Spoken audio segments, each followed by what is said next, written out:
Hello, hello, hello. It's Knits for Sandy, and welcome to Gulp, day 23 of my holiday celebration with a Happy Mermaid Yarns Advent calendar. Third to last day. Unbelievable! All right, if you happen to be brand new, all month I have been discussing various facts and tidbits and knowledge regarding the holidays, specifically Christmas, and this entire week as we lead up to the big day itself, I have been talking about Santa Claus in particular and the myths and legends surrounding the big man himself. And today we're going to talk about Mrs. Claus. When did she appear in this whole Christmas Santa Claus story? Well, like everything else that you're starting to learn this month, it's shrouded in mystery. For starters, the original Santa Claus, at least, the original bishop that we base the idea of Santa Claus on, there's no record of him having an actual wife, but it's not impossible for a 4th century Turkish bishop to have had a wife. It's just we don't know for fact that he did. Regardless, even if he had had a wife, it doesn't appear to have had any bearing on the reincarnation of Santa Claus as the mythical being that we now associate him to be. It wasn't until 1849, so it took Santa a very long time to find love, before we first have an appearance of Mrs. Claus. And that is in a short story called A Christmas Legend. It was written by a missionary named James Reese. Now, what's kind of interesting is the story is actually about a couple. They disguise themselves. They're kind of angel-like. They're travelers, and they seek shelter with a family. They call themselves the Clauses. However, in the end, it turns out they were not Clauses. It's like a big double disguise. They were actually long-lost family members. So even though it wasn't really a Mr. and Mrs. Claus, the idea had been made that, of course, Santa Claus had a Mrs. And in fact, by 1887, there was a guy, E.C. Gardner. He was both an architect and narrator of this essay that he called A Hickory-Back Log, in which he does talk about Mrs. Claus. He doesn't have her in red.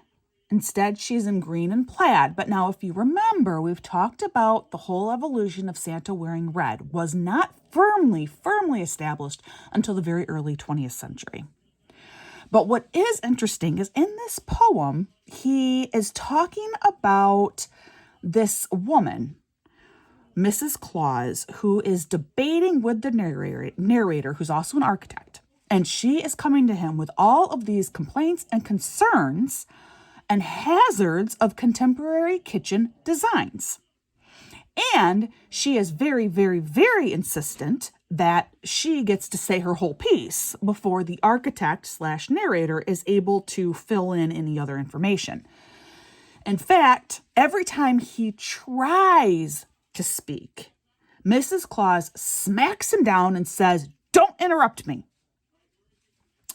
What is also interesting in this poem is there is a line in there, and I'm just going to read the line directly as quotation to you and then talk about it. It says, "If there is a patron saint who presides over this day," which is Christmas, "that the nation devotes to feasting and giving thanks as Santa Claus presides over the Christmas holidays. And if he has a wife, which of course he must, or he can't be much of a saint, then there was the person who stood before me."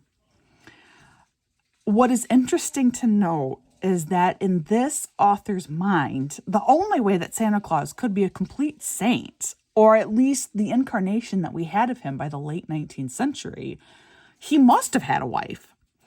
So that kind of shows an evolution right there of the theory and idea of Mrs. Claus. But what is also very interesting is this late 19th century Mrs. Claus, while she was sweet and helpful, she was also pretty gosh darn feisty. In a poem called Goody Santa Claus on a Sleigh Ride, it was written by Catherine Lee Bates in 1889, which, if you're not familiar with that name, she also wrote America the Beautiful. She describes Mrs. Claus as someone who is very demanding. She insists on going with her husband to make his rounds and drop off the presents, and she wants to be able to deliver the toys herself. 20th century, we do see a mellowing of Mrs. Claus, and you begin to see a plump, jolly, round figure in red, much like her mister, who is in charge of baking cookies and assists Santa with his needs around the workshop. And you begin to lose that real feisty nature. But I would like to point out the movie Santa Claus 2, the Santa Claus 2 by Disney, which came out, what year was that? Maybe 2002, 2004, 2002? I can't remember, and I should have looked it up. I've talked about it previously, though, so I have, at one point in time, given you an accurate date for the release of this movie. But the Tim Allen film. And if you remember, in this movie, Santa Claus had to find a wife. And it ends up being the principal of his son's middle school. And this woman kind of harkens back to this 19th century Mrs. Claus. She was feisty and demanding while simultaneously being very caring and helpful. And you see her evolve from being kind of a Scrooge about Christmas to eventually becoming Mrs. Claus herself. So that is a very brief history of Mrs. Claus. Mrs. Claus remains one of the more ambiguous figures within the whole Santa Claus industry. Maybe it's time to bring Mrs. Claus to the forefront. All right, let's open day 23, shall we? Third to last day.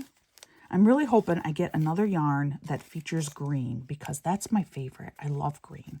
And this yarn all sparkles because I got the sparkle kit version. All right, well, this one's not green, but that's okay. Even if I don't get green, they're still all gorgeous.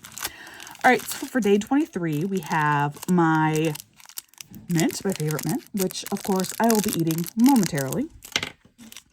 And then we have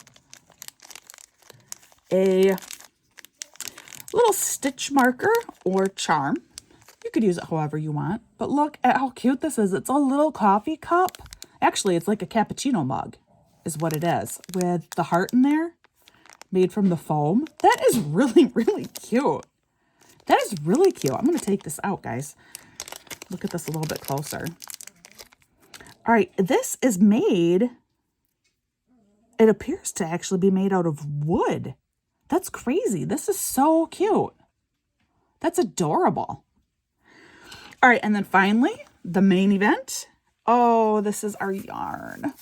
This is a beautiful neutral color with the silver in there. But this is what I love about Happy Mermaid Yarn. If you could see this in person especially, you would see the depth of the coloring in here. There are lots of hues and shades of the same color in this mini skein. It is beautiful. They call it hot chocolate. I think this is hot chocolate with some cream or milk or maybe some marshmallow mixed in because it's a lighter brown, exactly like what you get when you mix some nice whole milk in with your hot cocoa. It is 75% merino, 20% nylon, 5% stellina, 87 yards, 20 grams. It is a 2-ply fingering weight yarn. It is beautiful. They all are. They are also beautiful. Heather and Courtney over at Happy Mermaid Yarn do such a fantastic job. And again, to be able to follow them, maybe get in on an Advent if they do it again next year, definitely look in my notes below. Thank you so much for joining me today. We only have 2 days left. I cannot wait to see you again tomorrow for day 24, Christmas Eve. Like I always say, please practice kindness. You never know what anyone is going through, especially this time of year. It can be so difficult for many, many people. So just be kind. And I hope that you're having a wonderful day. I hope that you're having a wonderful holiday season, and I will see you again real soon.